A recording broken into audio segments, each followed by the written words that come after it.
Aku yang dulu bukanlah yang sekarang. Judul lagu milik Tegar Septian ini barangkali jadi kalimat yang tepat untuk menggambarkan situasi Manchester United saat ini. Sempat terseok-seok di awal musim 2022-2023, kini United mulai menemukan performa terbaiknya. Beberapa fans pun meyakini kalau pelatih anyar mereka, Erik ten Hag, telah membawa United kembali ke jalan persaingan gelar. United memang dalam tren positif. Dari 10 pertandingan terakhir di Liga Inggris, mereka baru menelan sekali kekalahan. Namun, Ten Hag merasa perjalanan masih panjang. Apalagi lawan MU berikutnya adalah sang juara bertahan, Manchester City. Derby Manchester Jilid 2 akan tersaji akhir pekan nanti. Kedua tim kini hanya berjarak 4 poin dengan Manchester Biru masih memimpin dengan torehan 39 poin. Apabila United mampu mengamankan 3 poin, maka kemenangan itu akan memangkas jarak.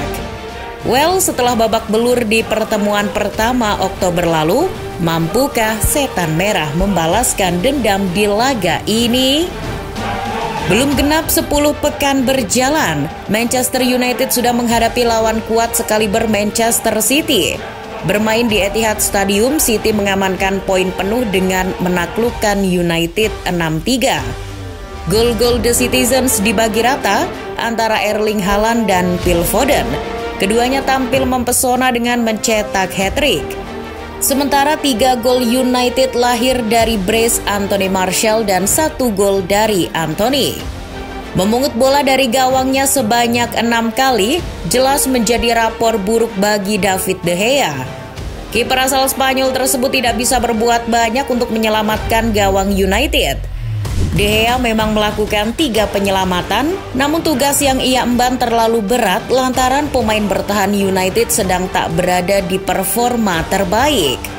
Victor Lindelof yang masuk menggantikan Varane di menit ke-40 nyatanya tak mampu memperbaiki performa lini bertahan United. Bersama Lisandro Martinez, mereka bertiga tampil sangat buruk. Khusus untuk 2 bek pemilik trofi Piala Dunia, bahkan sudah diobok-obok 2 pemain muda berusia 22 tahun, Erling Haaland dan Phil Foden sejak menit awal. Duet Varane Lisandro tak cukup untuk membendung kekuatan super Haaland dan licinnya pergerakan Foden di kotak penalti. Kekalahan di pertemuan pertama tentu menjadi catatan penting bagi Ten Hag. Seharusnya ia sudah menemukan celah yang harus diperbaiki ketika kembali bertemu dengan skuad racikan Pep Guardiola akhir pekan nanti. Untuk menghentikan serangan City, United harus memperhatikan 2 hal. Ten Hag harus memikirkan cara bagaimana menghentikan pergerakan Erling Haaland dan laju umpan dari Kevin De Bruyne. Dalam beberapa pekan terakhir, ini juga jadi masalah tim-tim Liga Inggris lain karena kombinasi mereka sangat luar biasa. Meski begitu bukan berarti mereka tak bisa dihentikan. Dilansir The Athletic, layaknya seorang striker pada umumnya, Haaland juga butuh suplai bola dari rekan satu tim. Di Manchester City ada De Bruyne, jadi disitulah celahnya. Menghadapi De Bruyne Haaland, duo Varane Lisandro yang kian solid akan memainkan peran penting. Sejak kekalahan 6-3 atas City, mereka belum mengalami satupun kekalahan saat dimainkan bersama. Kuncinya adalah jangan beri ruang yang cukup untuk Haaland. Back United harus fokus dan membuat Haaland tidak nyaman bergerak di kotak penalti. Jika Haaland mendapatkan bola, setidaknya harus ada 2 pemain yang membayang-bayanginya. Lantas bagaimana menghentikan De Bruyne? Serahkan saja pada idola baru Old Trafford, Casemiro. Gelandang asal Brazil itu mulai nyaman memainkan perannya sebagai tukang bersih-bersih di lini tengah United. Permainan lugas dan keras yang menjadi ciri khasnya pun mulai kembali. Casemiro bisa menjadi obat penawar bagi De Bruyne. Kendati kalah di laga pertama, tapi kita mesti melihat bagaimana situasi kedua tim sekarang. Manchester United kini tengah galak alias sedang dalam performa impresif. Setan Merah sudah meraih 7 kemenangan beruntun di semua kompetisi. Yang teranyar, Setan Merah berhasil membungkam Bournemouth di Liga Inggris dengan skor telak 3-0 dan menyingkirkan Everton di kompetisi FA Cup dengan skor 3-1. Dua laga tersebut juga jadi bukti kalau produktivitas gol United telah membaik. Kepercayaan diri para penyerang jadi faktor di baliknya. Marcus Rashford kembali moncer. Ia bisa jadi kartu truf di laga kontra Manchester City nanti. Lulusan Akademi Manchester United itu bisa menebar ancaman kepada lini bertahan City. Fans City pasti akan berkata, menang lawan tim kecil aja bangga. Eits, jangan salah. Faktanya, Manchester City justru tak mampu mengalahkan Everton ketika kedua tim bertemu di pekan ke-18 lalu.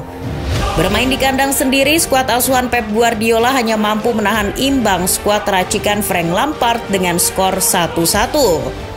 Di saat Manchester Merah tengah berada di atas angin, performa Manchester Biru justru angin-anginan. Dalam 5 pertandingan liga terakhir, pasukan Pep Guardiola hanya mampu meraih 3 kali kemenangan.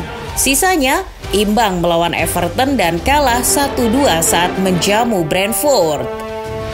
Menurut sejarah, United juga pernah menang di pertemuan kedua, meski sempat kalah di pertemuan pertama. Momen itu terjadi di musim 2017-2018 saat MU masih ditukangi oleh Jose Mourinho. Kalah di kandang dengan skor 1-2, United justru mencuri poin melalui comeback dramatis 2-3 di Etihad Stadium. Meski demikian, lini depan Manchester City tetap harus diwaspadai oleh Manchester United. Apalagi Guardiola memiliki kedalaman skuad yang sangat baik jelang derby Manchester nanti. Hal itu dibuktikan di ajang FA Cup saat mereka meluluh lantakkan Chelsea. Tampil tanpa Kevin De Bruyne, Ederson Moraes, Ilkay Gundogan hingga Erling Haaland, Manchester City tetap tampil superior dengan mencetak 4 gol tanpa balas ke gawang Kepa Arrizabalaga. Padahal pelatih Chelsea, Graham Potter, menurunkan skuad terbaik yang ia punya. Rotasi hanya terjadi di lini belakang. Entah memang Chelsea yang sedang meleot atau City yang overpower. Laga ini membuktikan kalau Guardiola tak melulu bergantung pada Haaland dan Kevin De Bruyne. Jika Haaland dan De Bruyne tak berfungsi saat melawan United nanti, Pep masih punya 1001 cara untuk kembali mengalahkan MU. Laga derby ini sudah pasti akan jadi laga yang dinanti akhir pekan ini. Selain jadi ajang balas dendam sang setan merah, laga ini bakal jadi pembuktian Erik ten Hag sebagai pelatih anyar United. Masa kalah sama Ole Gunnar Solskjaer? Dia aja nggak pernah kalah dari Pep loh di 2 musim 2019-2020 dan 2020-2021.